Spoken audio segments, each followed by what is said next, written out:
चौथा मार्गशीर्ष गुरुवार महालक्ष्मी अष्टक पाठ। नमस्तेस्तु महामाये श्रीपीठे सुरपूजिते शंखचक्र गदाहस्ते महालक्ष्मी नमोस्तुते।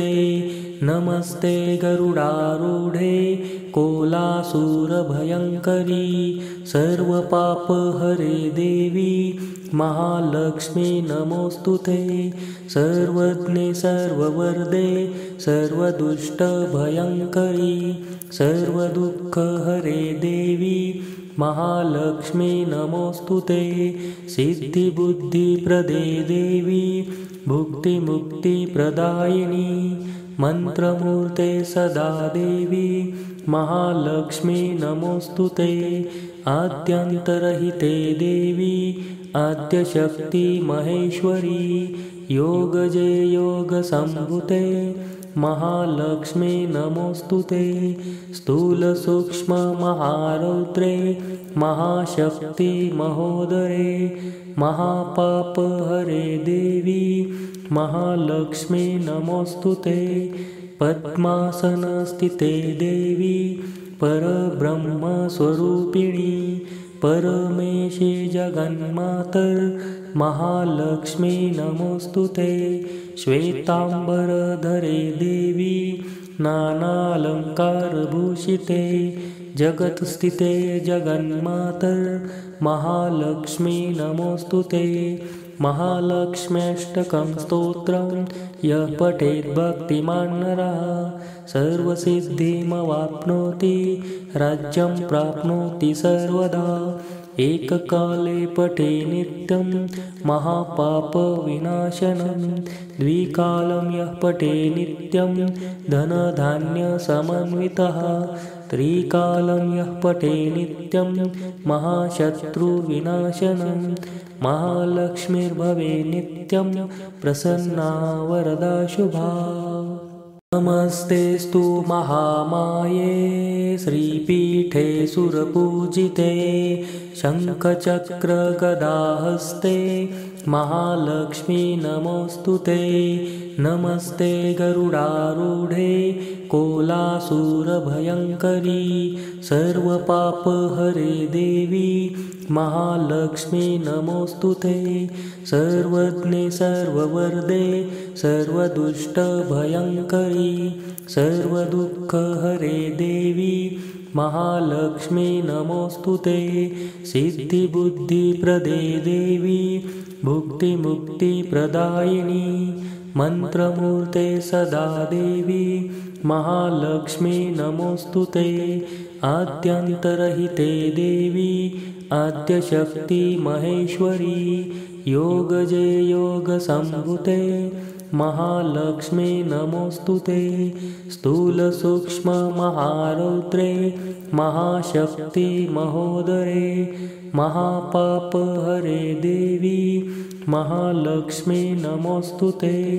पद्मासनस्थिते देवी परब्रह्मस्वरूपिणी परमेशे जगन्मातर महालक्ष्मी नमोस्तुते। श्वेतांबरधरे देवी नानालंकारभूषिते जगत्स्थिते जगन्मातर महालक्ष्मी नमोस्तुते। महालक्ष्म्यष्टकं स्तोत्रं यः पठेत् भक्तिमान् नरः सर्वसिद्धिमवाप्नोति राज्यं प्राप्नोति सर्वदा।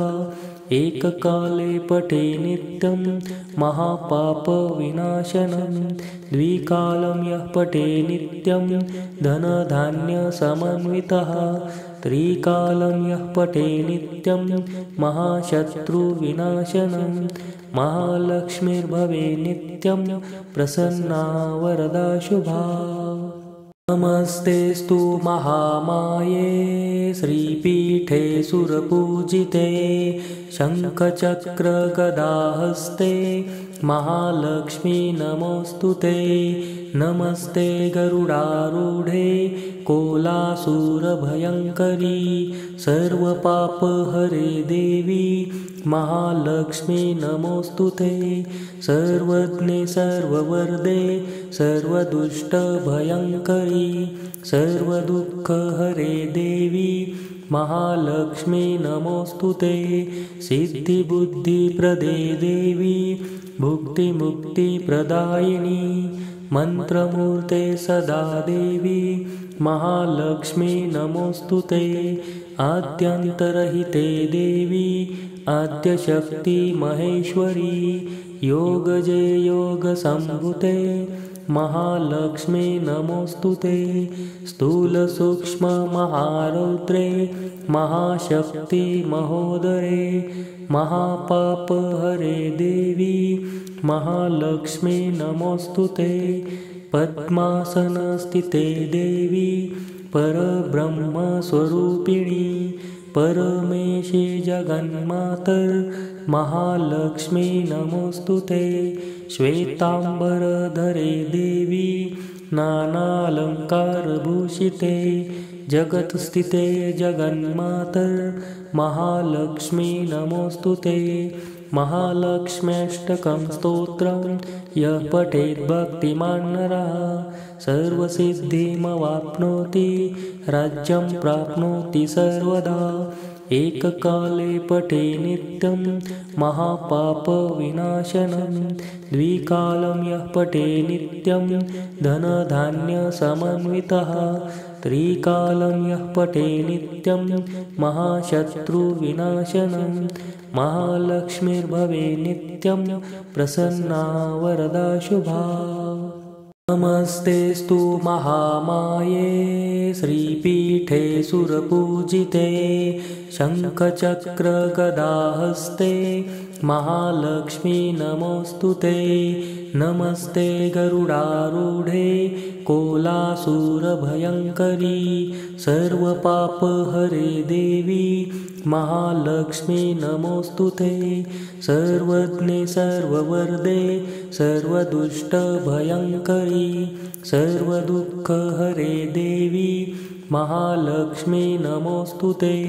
सिद्धिबुद्धिप्रदे देवी भुक्तिमुक्तिप्रदायिनी मन्त्रमूर्ते सदा देवी महालक्ष्मी नमोस्तुते।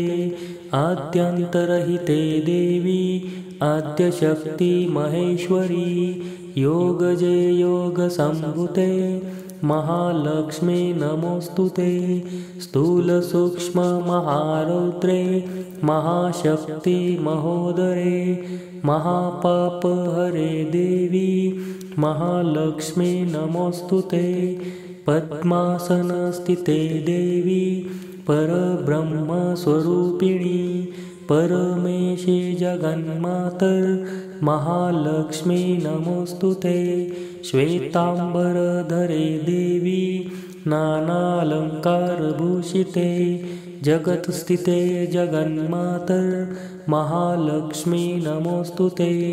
महालक्ष्म्यष्टकं स्तोत्रं यः पठेत् भक्तिमान् नरः सर्वसिद्धिमवाप्नोति राज्यं प्राप्नोति सर्वदा।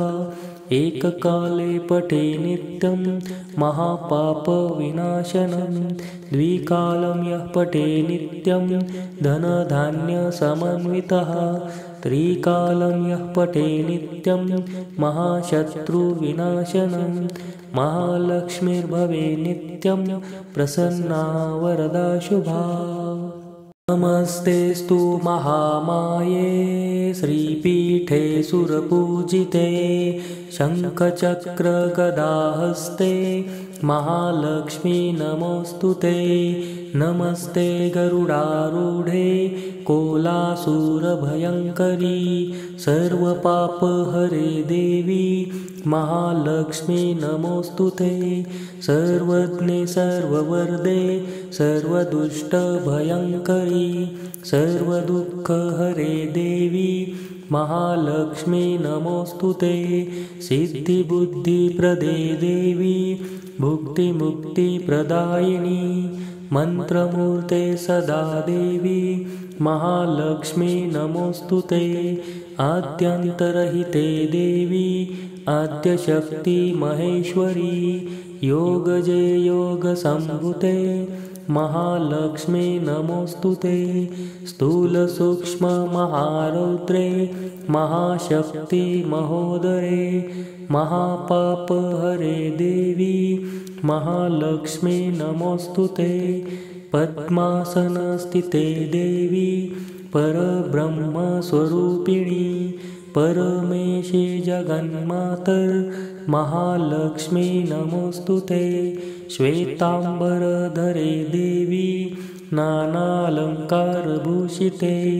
जगत्स्थिते जगन्मातर महालक्ष्मी नमोस्तुते महालक्ष्म्यष्टकं स्तोत्रं यः पठेत् भक्तिमान् नरः सर्वसिद्धिमवाप्नोति राज्यं प्राप्नोति सर्वदा एककाले पठे नित्यं महापापविनाशनं द्विकालं यः पठे नित्यं धनधान्यसमन्वितः त्रिकालं यः पठे नित्यं महाशत्रुविनाशनं महालक्ष्मीर्भवे नित्यं प्रसन्ना वरदा शुभा।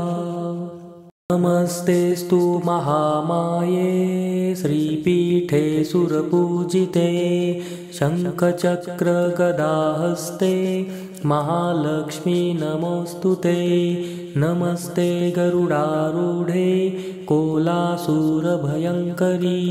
सर्वपापहरे देवी महालक्ष्मी नमोस्तुते सर्वज्ञे सर्ववरदे सर्वदुष्टभयङ्करी सर्वदुःखहरे देवी महालक्ष्मी नमोस्तुते सिद्धिबुद्धिप्रदे देवी भुक्तिमुक्तिप्रदायिनी मन्त्रमूर्ते सदा देवी महालक्ष्मी नमोस्तुते आद्यन्तरहिते देवी आद्यशक्ति महेश्वरी योगजे योगसंभुते महालक्ष्मी नमोस्तुते स्थूलसूक्ष्ममहारौद्रे महाशक्ति महोदरे महापापहरे देवी महालक्ष्मी नमोस्तुते पद्मासनस्थिते देवी परब्रह्मस्वरूपिणी परमेशी जगन्मातर महालक्ष्मी नमोस्तुते श्वेतांबरधरे देवी नानालंकारभूषिते जगत्स्थिते जगन्मातर महालक्ष्मी नमोस्तुते महालक्ष्म्यष्टकं स्तोत्रं यः पठेत् भक्तिमान् नरः सर्वसिद्धिमवाप्नोति राज्यं प्राप्नोति सर्वदा एककाले पठे नित्यं महापापविनाशनं द्विकालं यः पठे नित्यं धनधान्यसमन्वितः त्रिकालं यः पठे नित्यं महाशत्रुविनाशनं महालक्ष्मीर्भवे नित्यं प्रसन्ना वरदा शुभा। नमस्तेस्तु महामाये श्रीपीठे सुरपूजिते शङ्खचक्रगदाहस्ते महालक्ष्मी नमोस्तुते नमस्ते गरुडारूढे कोलासुरभयङ्करी सर्वपापहरे देवी महालक्ष्मी नमोस्तुते सर्वज्ञे सर्ववरदे सर्वदुष्टभयङ्करी सर्वदुःखहरे देवी महालक्ष्मी नमोस्तुते सिद्धिबुद्धिप्रदे देवी भुक्तिमुक्तिप्रदायिनी मन्त्रमूर्ते सदा देवी महालक्ष्मी नमोस्तुते आद्यन्तरहिते देवी आद्यशक्ति महेश्वरी योगजे योगसंभुते महालक्ष्मी नमोस्तुते स्थूलसूक्ष्ममहारौद्रे महाशक्ति महोदरे महापापहरे देवी महालक्ष्मी नमोस्तुते पद्मासनस्थिते देवी परब्रह्मस्वरूपिणी परमेशी जगन्मातर महालक्ष्मी नमोस्तुते श्वेतांबरधरे देवी नानालङ्कारभूषिते जगत्स्थिते जगन्मातर महालक्ष्मी नमोऽस्तु ते। महालक्ष्म्यष्टकं स्तोत्रं यः पठेत् भक्तिमान् नरः सर्वसिद्धिमवाप्नोति राज्यं प्राप्नोति सर्वदा। एककाले पठे नित्यं महापापविनाशनं द्विकालं यः पठे नित्यं धनधान्यसमन्वितः त्रिकालं यः पठे नित्यं महाशत्रुविनाशनं महालक्ष्मीर्भवे नित्यं प्रसन्ना वरदा शुभा। नमस्तेस्तु महामाये श्रीपीठे सुरपूजिते शङ्खचक्रगदाहस्ते महालक्ष्मी नमोऽस्तु ते। नमस्ते गरुडारूढे कोलासुरभयङ्करी सर्वपापहरे देवी महालक्ष्मी नमोऽस्तु ते। सर्वज्ञे सर्ववरदे सर्वदुष्टभयङ्करी सर्वदुःखहरे देवी महालक्ष्मी नमोऽस्तु ते। सिद्धिबुद्धिप्रदे देवी भुक्तिमुक्तिप्रदायिनी मन्त्रमूर्ते सदा देवी महालक्ष्मी नमोऽस्तु ते। आद्यन्तरहिते देवी आद्यशक्ति महेश्वरी योगजे योगसम्भुते महालक्ष्मी नमोऽस्तु ते। स्थूलसूक्ष्ममहारौद्रे महाशक्ति महोदरे महापापहरे देवी महालक्ष्मी नमोऽस्तु ते।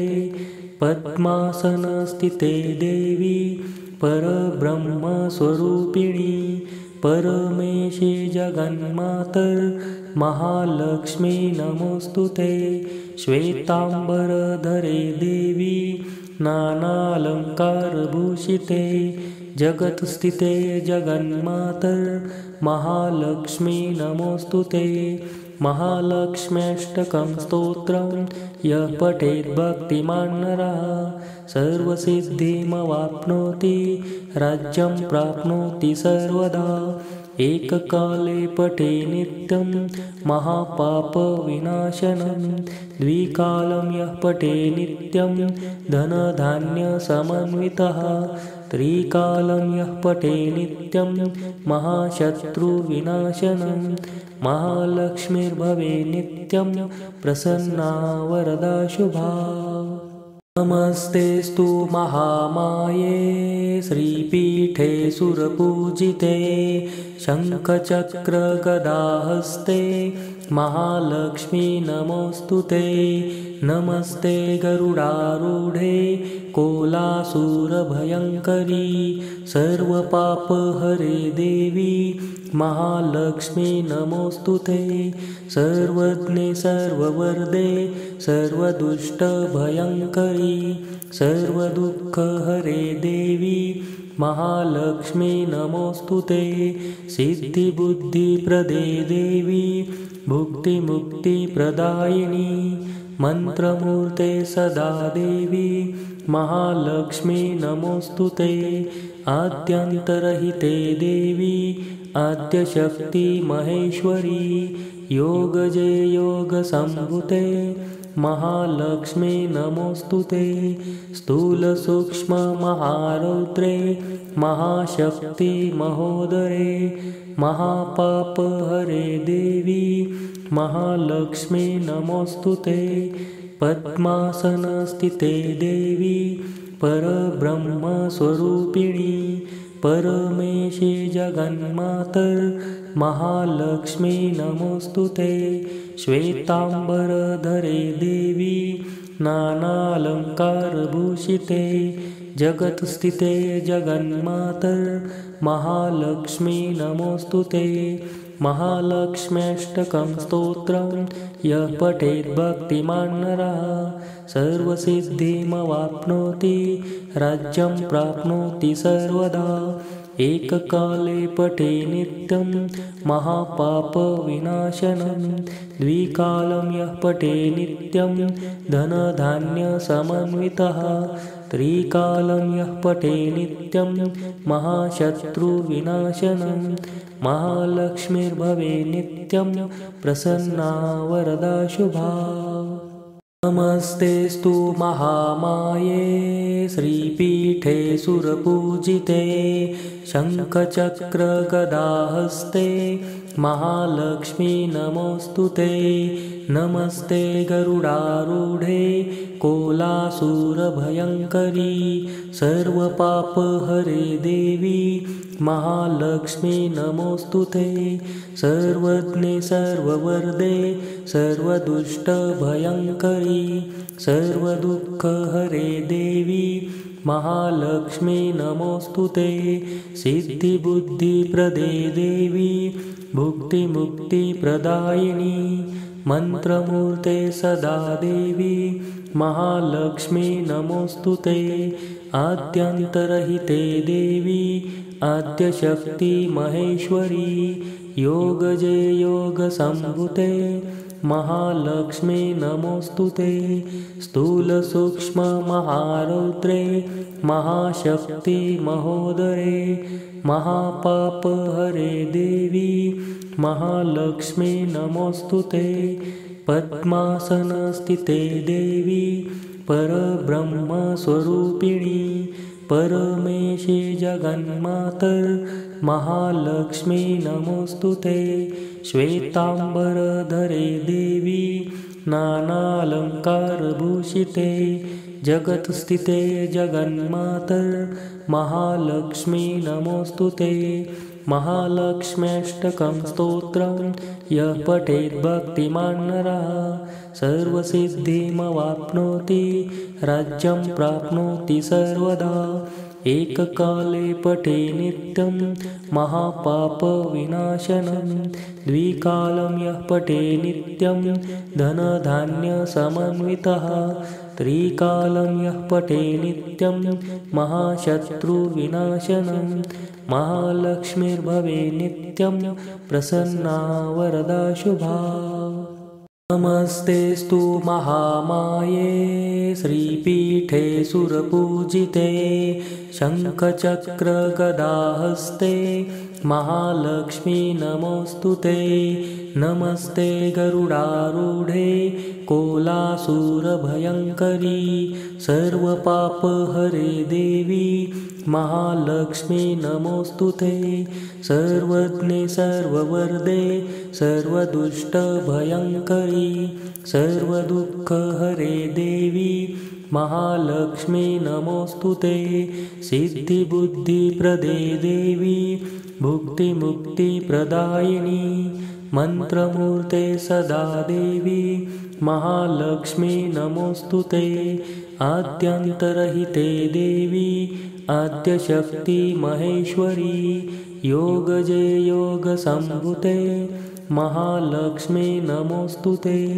स्थूलसूक्ष्ममहारौद्रे महाशक्ति महोदरे महापापहरे देवी महालक्ष्मी नमोऽस्तुते। पद्मासनस्थिते देवी परब्रह्मस्वरूपिणी परमेशे जगन्मातर् महालक्ष्मी नमोऽस्तुते। श्वेताम्बरधरे देवी नानालङ्कारभूषिते जगत्स्थिते जगन्मातर् महालक्ष्मी नमोऽस्तुते। महालक्ष्म्यष्टकं स्तोत्रं यः पठेत् भक्तिमान् नरः सर्वसिद्धिमवाप्नोति राज्यं प्राप्नोति सर्वदा।